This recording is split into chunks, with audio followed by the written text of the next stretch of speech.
Hi, it's the beginning of March today, and it's just been January and February, which I think are like notoriously hard months for small businesses. I thought I'd just talk about how my January and February have gone financially. Two very poor months for various reasons, quite a few various reasons. Maybe might think about some things that I could have done differently. But yeah, just have a general chinwag about kind of what we do when things like don't really go to plan and how we kind of handle that facing these tougher months in a small business, I guess.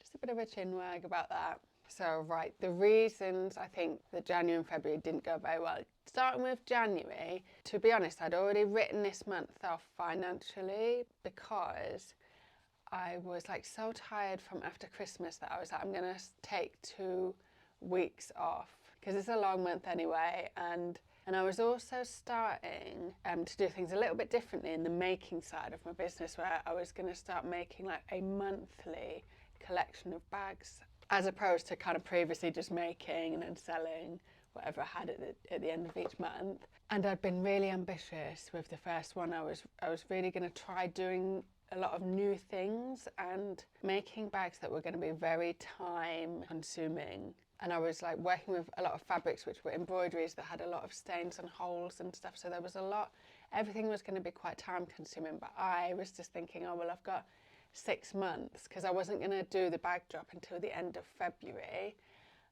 which is why I'd written off January income-wise, because I wasn't going to do a bag drop. However, I do have, I mean, as like everybody, I do have money that I need to earn. Like I need to earn at least £800 goes to childcare, a bit more. I've got like, and with a few other things coming out of my account, like as a very minimum, I need to be earning about £1,300. That doesn't really give me anything extra to like really contribute my fair share to the household. Do you know what I mean? So that's like not good. But anyway, I did actually run a sale of anything I had left over on my Etsy shop in January, and that brought in a good bit of income, especially the first couple of weeks.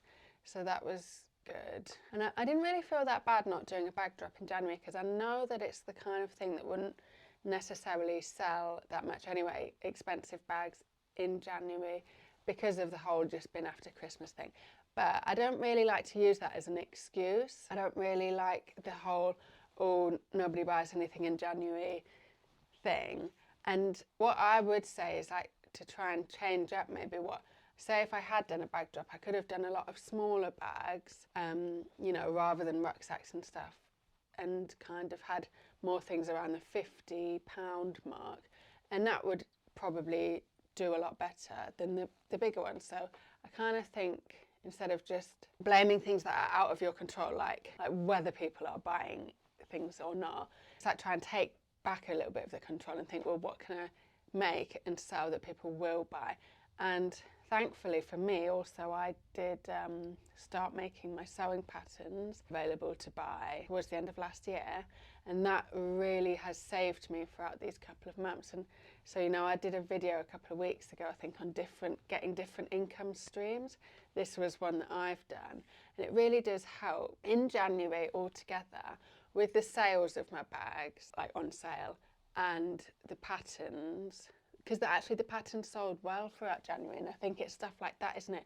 Small positive buys is what I would say to try and do in January, because it kind of, whenever people don't have much money or don't feel like they want to spend a lot of money, you know, they always say lipsticks and stuff, they sell well in a recession, because it's just something small that's going to make you feel a little bit like better, a little bit like, you know, good. And I think like buying a sewing pattern, it's like a little bit of, it's a hopeful buy, isn't it? Like you're going to create something, it's not expensive. So it's a little small positive thing. So in January they did well. Well, for the whole of January, I ended up making, I think, £1,300, which I actually was quite pleased with, because I was like, oh, it covers my childcare and a few of my, and like my bills and stuff. I'm like, don't think I contributed my fair share towards everything in the household. So yeah, and I was thinking it's all right because I kind of get back on track in February. Right, February started going, and this, the main thing I think was the thing for me was that I'd completely misjudged and not planned my actual bags, my making of the bags, and it was just for me actually a little bit of a flop because I spent a long time doing things, so much so that I didn't really post about them much online, which obviously is not good if you're doing something for a business, because it's kind of like, if I'm just doing something mad like backstage, I might as well, I'm doing a hobby really if I'm not, you know, showing anyone and stuff like that. And also, because everything was taking so long, I didn't end up with hardly any bags at the end of February to sell. So whereas it was meant to be 6 weeks worth, it was like much less than I'd even normally produce in a month. And a lot of them were too experimental that they weren't perfect and I knew they weren't going to sell. One of them I even spent like so much time doing because I decided to do a YouTube video of it as well, which took over and had a few issues with it, that ended up kind of taking up like 2 weeks of my making time. And then I got biro on it at the end, so I couldn't sell it anyway. So yes, these things will happen, but normally I'd have a lot more stuff, and if I got a bit of biro on one bag, which actually has never happened before, just would be the one that I took 2 weeks on. But like if that had happened before, it would have been like, you know, a slight dent. It would have been like, it's kind of detrimental to my earnings. Do you know what I mean? So what I've learned from that anyway is to start thinking a bit more business-like about the actual things that I'm creating and making. And when you're making handmade stuff, you can get a bit into the like, oh, I'm just making what I want to make. And, you know, sometimes it works a bit better, I guess, if you plan and organise. And yeah, do make things that are a bit safer and you think are going to sell and maybe don't take as much time. And if you're going to do those experimental big things, just one, just the one in a certain time period, you know, so you're not going to absolutely scupper yourself if it doesn't all go to plan, which when it's experimental might not.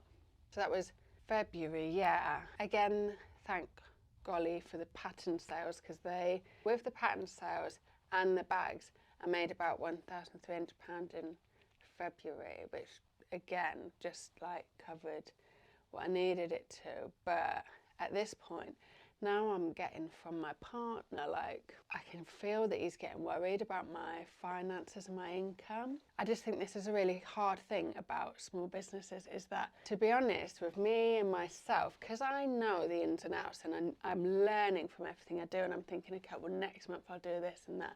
I'm never really like, to this point, have been like ultra worried, because I know I'm just starting out and I've got this vision and I can fully believe in myself.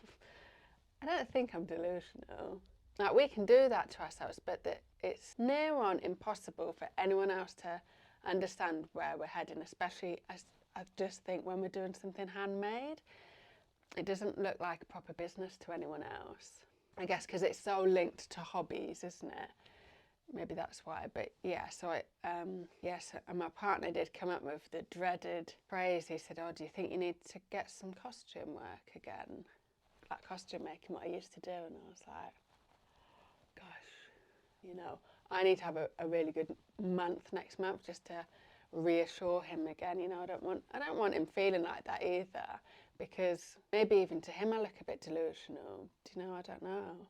My partner has been so very supportive, and luckily he's like a bit of an artist and a maker too, so I think he quite enjoys watching what I'm doing. And thank gosh for that, because, you know, like I find that nobody else, not that they even don't understand it, it's like they don't dare to even ask to kind of about what I'm doing and stuff. And I think it obviously either worries them, or they just don't get it, or they just think, oh, it's nothing. And it's interesting because I've been reading this book recently called The Slight Edge.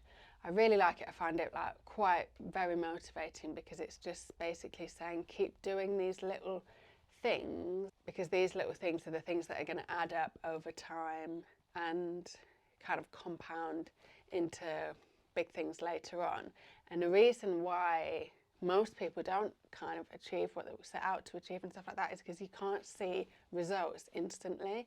And it's the reason why like diets don't work, because you do one day and you're like, it's not done anything, or even a week or whatever. I'm finding it quite a motivating book, but it's something interesting that it said the other day was, if you have a big dream and like big ambitions, like even it makes you feel a little bit uncomfortable. If it makes you feel uncomfortable, then it's definitely going to make anyone you tell about it feel uncomfortable. And that's why kind of, if I ever start talking about my business to like, I don't know, family members or anything, they just stop talking, or they're like, I don't want to hear it at all. And I think do you know what I mean? That makes sense actually, and I'm glad I read that. And it also said maybe on some subconscious level, like nobody actually really goes for what they want to go for because of it's kind of easier in the time just to not do it than to do it at the beginning. And therefore when they see someone else doing it, their subconscious just wants to rain on the parade and tell them all the reasons why it's not going to work, because that's, I guess, what they've told themselves and taught themselves out of maybe doing something, I don't know. But anyway, yeah, so I'd recommend that book for motivation anyway, The Slight Edge. And now there is another reason as well why January and February has been a bit slow. Although, again, I don't like to really play the blame game with this one. But you might have noticed if anyone's on Instagram, there's been like another big algorithm change. And this does happen every now and then. So at the moment, I think what's happening is, whereas before the algorithm would show your post to your followers first, and it would get judged kind of by them, and if it got a really good response from them, it would then show it out to a wider audience, and like that kind of works and it makes sense, I think. But anyway, so now what it's doing is it's showing it to like more of a split, so like maybe half and half, so some to your existing audience and half to people who've never seen you before, which sounds like, okay, it sounds quite good, but first of all, it means a lot of your actual audience aren't seeing what you're posting. You might notice that you've seen a lot of people on Instagram kind of moaning about this. I mean, moaning sounds like a harsh word, but kind of being like, oh, what's going on Instagram, and my followers aren't seeing my posts and stuff. What I don't like about it as well is, as a viewer, from a viewer's point of view, is that you do get shown just like anything and everything. And I think that's also really bad for focus, which means that even if someone's post is good, you're kind of in this thing where you're just like, oh, what is all of this stuff? Like, I don't know any of these people. Some of it doesn't seem relevant to what I normally look at. So you're skimming and skimming. So yeah, I've definitely noticed a big drop in engagement. For me, what I think I'm going to do with this is just ride it out, because I think it normally changes. It normally goes back, because it's kind of, I've seen a lot of my friends actually, or like, maybe not friends, but people who I've followed for a while and are doing like similar kind of things, and all have massive accounts just kind of saying I'm out of Instagram, or like just, you know, taking a back seat because they're sick of really putting the effort, I guess, into posting it in, and it's just not going anywhere. I see a lot of people who look like they're just losing their heads over it a bit, and you know, really, I think it will simmer back to normal. And I think this can actually be a really good time for people. Say, you know, if you're not having much engagement with your post, you've not really managed to find your audience yet, this might be a really good time, because you're getting shown to more people. So for some people this is a positive change, for others it might not work so well. But now I could think, right, Instagram's changed, so I need to change my whole strategy at this point. But I'm kind of thinking maybe I'm not going to do that, because I don't think over the last couple of months anyway has been my best kind of putting my best foot forward in terms of what I'm making and what I'm producing content wise. Can't really judge it on that, do you know what I mean? If I'd been putting out some what I thought was bonanza content and it was getting absolutely nothing, I might think, maybe I need to rethink, but I haven't, if I'm honest. And so therefore I think I'll just try and get back to the kind of my usual standard. I want to enjoy it. I don't want to kind of be like in this thing where I'm like desperately grappling for attention if things are just not panning out that way at the moment. I kind of do believe as well, if you're really enjoying something, then good things happen from that. I think I'm just going to try and do what I normally do on Instagram. Might be a good strategy, might not be. I guess I could try and do shorter reels, and maybe actually, because I normally just talk to my audience who I kind of feel like I know, like as my followers, because I get a lot of comments and stuff, I kind of feel like I'm directly talking to them. And sometimes maybe I'm not really explaining what I'm doing, and so it might be a bit better to actually think, okay, let's try and pretend like I'm talking to some people that do know what I'm doing and some people that don't know what I do, you know, maybe kind of get that into my head a bit. I've got positive feelings about March anyway, randomly, even though I've just had 2 months of like it kind of plodding along and not, I wouldn't say it's been terrible because I'm quite pleased with the fact that I've managed to maintain like paying what I need to pay in that. But they've not been successful months in terms of what I've made, physically made with the bags, but also financially, because that's because of what I've not made. But yeah, and organisation and planning wise, been terrible for that. But because of all of this, I've really like started to plan March. I've started to plan all the bags I'm gonna make. I'm starting a new collection. I'm excited about it, and I'm feeling like, yeah, I'm feeling organised and stuff. So I'm actually feeling very positive about March. Probably like come back at the end of March and tell you how that's gone. But yeah, that's it really. Just wanted to tell you about the last couple of months. Probably was a bit of a ramble. I hope that you've had like decent enough months in January, and if not, then like hopefully you've learned a lot from it. Maybe came up with some new ideas and stuff. I feel like good times are to come now, so hopefully we're all going to have a brilliant March anyway. Thanks for watching.